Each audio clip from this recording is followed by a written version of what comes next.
Hi అండి. అంతా బాగున్నారా? అంతా బాగుండాలి, అందులో మేము ఉండాలి.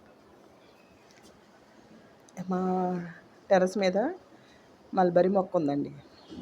మంచి పూతకొచ్చి కాయలు అయ్యి కొద్ది కొద్దిగా పిందులు అయ్యి దిగింది. అది చూపిద్దామని పెట్టాను. ఇది ఇంకా కవర్లోనే ఉందండి. వేసవకాలం కదా, కొద్ది భయం వేస్తుంది కవర్లోంచి మార్చడానికి. వర్షాకాలం వచ్చాక మారుద్దామని చూస్తున్నాను. అందాక వీడియో తీసి పెడుతున్నాను. ఇదిగోనండి, మొక్క అంతా అలా ఉంది. కవర్లో పెట్టి ఉంచాము. వర్షాకాలం వచ్చిన తర్వాత హార్వెస్ట్ చేస్తే బాగుంటుంది కదా అని కొద్ది ఐడియా వచ్చి అలా ఉంచేచ్చిన వీడియో చేస్తున్నానండి.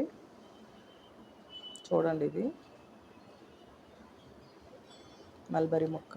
ఇదిగో పువ్వులు, కాయలు వేసింది కొద్ది కొద్దిగా. ఈ కుండీలో కవర్లో ఉన్న దాని మీద దేనికో తెలియదు కానివ్వండి, కొద్దిగా చిన్న సైజు వేసింది. ఆ సైజు ఎంత అనుకుంటున్నాను నేను. ఇంకా పెద్ద కాయలు ఉంటున్నాయి, అవి చూస్తున్నానండి నేను. అంటే దీని ఆకు కూడా చిన్నగానే ఉంటుంది, కవర్లో ఉందని కాదు.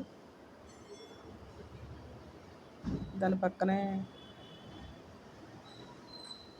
కవర్లోది ఇగో పిందులు ఇవ్వండి.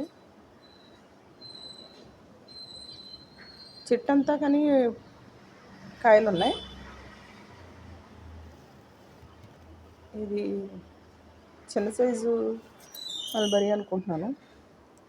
ఎప్పుడు అలాగే కాస్తుందండి, పెద్ద సైజు ఏమీ లేదు, ఆ సైజే పూస్తుంది ఎప్పుడు. అది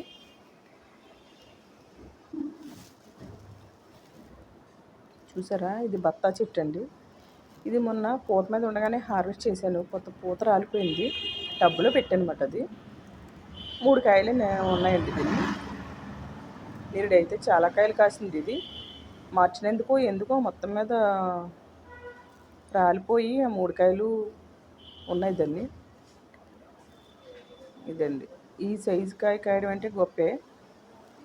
నేడు చాలా కాయలు కాసింది. ఇది మొన్నే టబ్లో పెట్టాను. మనం మీకు చెప్పాను కదా, హార్వెస్ట్ చేయడం కరెక్ట్ కాదు అని.